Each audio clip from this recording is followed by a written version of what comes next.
fugitives.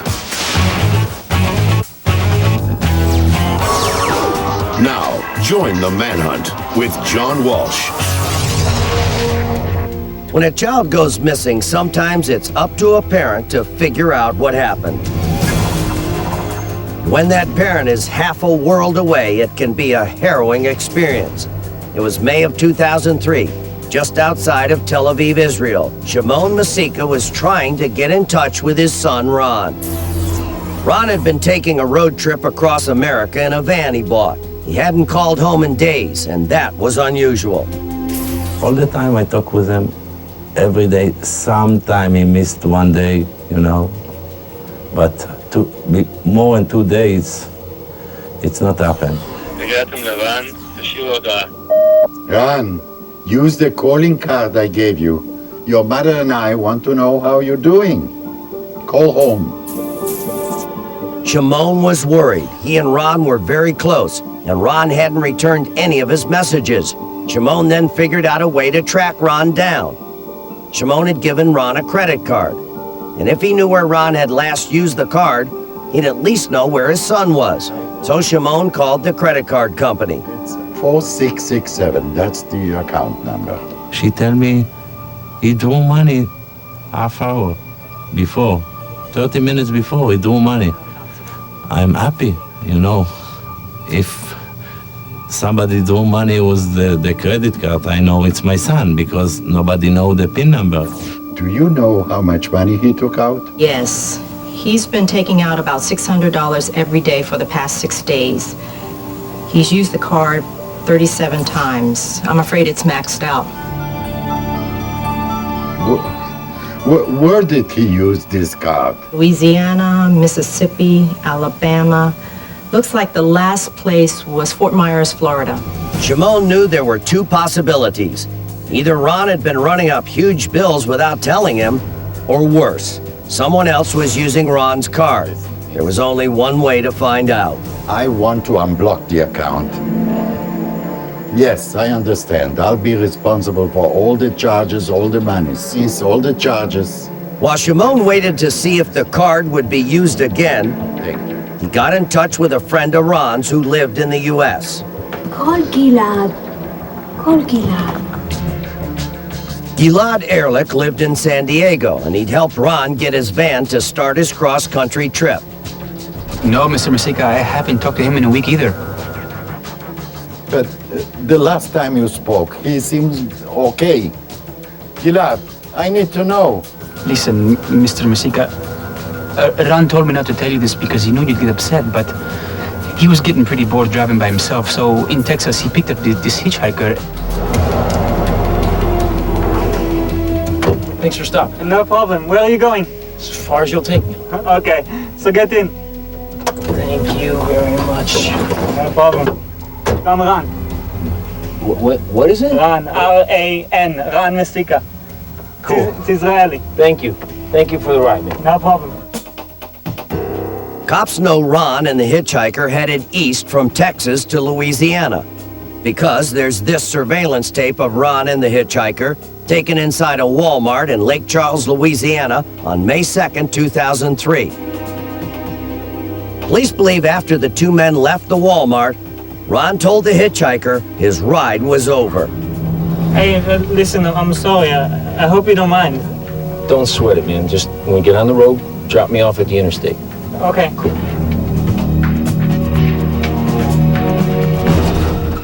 I haven't talked to him since Texas. Thanks, Gilad. Toda rabah. In Israel, Shimon did what any father would do. He contacted the authorities.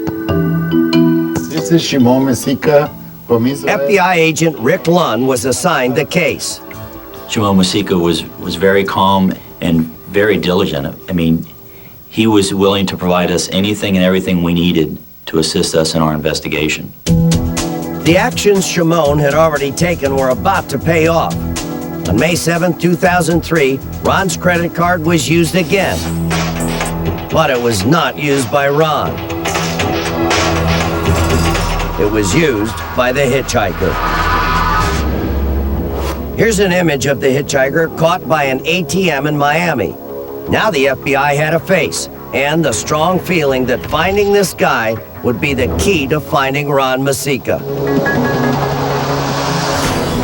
When the FBI shared this information with Shimon, he knew he couldn't just sit still in Israel. So this determined father headed for Miami. But by then, the hitchhiker had already headed south to Key West.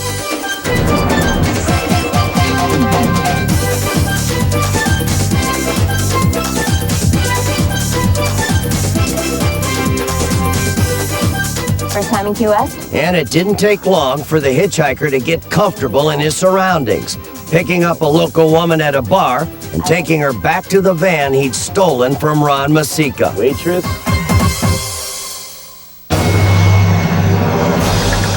Meanwhile, Shimon arrived in Miami, and he didn't come alone. He brought with him a group of Ran's friends, all of them Israeli soldiers. Let's go find this guy. As Shimon headed towards Miami, he checked in with a credit card company. They told him someone had just used his son's card in Key West. That night, Shimon and his friends canvassed Key West. He might be using my son's name, Ran Mesika. It's a gray van. California license plate. If you wanted to park a van around here, where would you do that? You know, probably the old campground. It's about a mile away off Cross Avenue. Oh, thank you. Good luck. Tודה רבה. Shimon went to the Monroe County Sheriff's Office. Sure enough, they spotted the van. Nothing yet. Oh, here we got a live one. We got a live one, guys. Stand by. The deputies called in the FBI. Looks like she's gonna be heading south on Coral. All right, we'll pick her up. Within minutes, the woman who had spent the night with the hitchhiker was filling in FBI agents Patricia Thompson and Anthony Russo. I don't know. He was gone when I woke up. What's his name? He told me his name was Trouble. She identified him as Trouble and said that she didn't know another name. And that didn't strike me as particularly odd. I've worked in both Miami and Los Angeles, and it's not uncommon for people to use street names and identify one another by nothing more than. We'd found a listing in her cell phone for Trouble. Trouble, huh? She was aware that he planned to leave Key West later that day.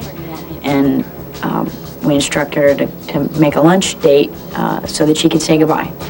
Just wondering if you want to hook up again. Yeah. How about we start with lunch? 1 o'clock, Billy's downtown.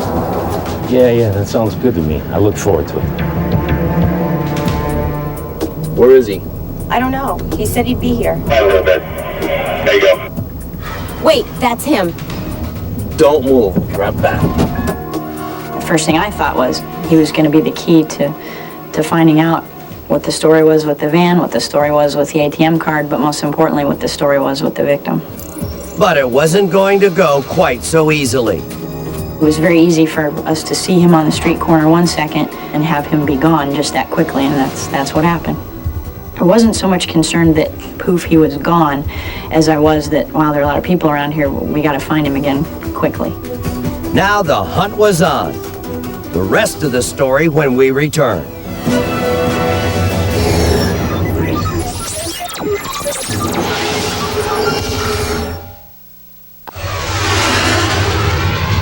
Hey, you big Elton John fan? Yeah. Well, then here's your dream ticket. You only find it at Best Buy. Dream Ticket is Elton John's spectacular 4-disc, 4-destination concert DVD. Featuring radiant performances from around the world. Elton John's Dream Ticket can only be found at Best Buy. Thousands of possibilities. Get yours. To really satisfy your family, you need a big pizza.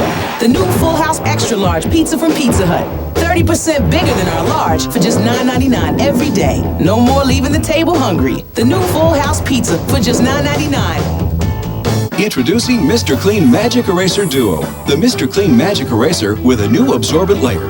Mr. Clean Magic Eraser Duo just needs water to eliminate tough marks and everyday messes too. The white side rubs away stains, and the absorbent blue side wipes up what's left.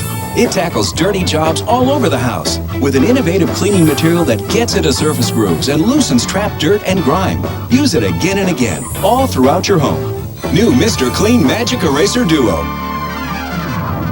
So what do they mean when they talk about the smart money? In my opinion, it's how you spend it.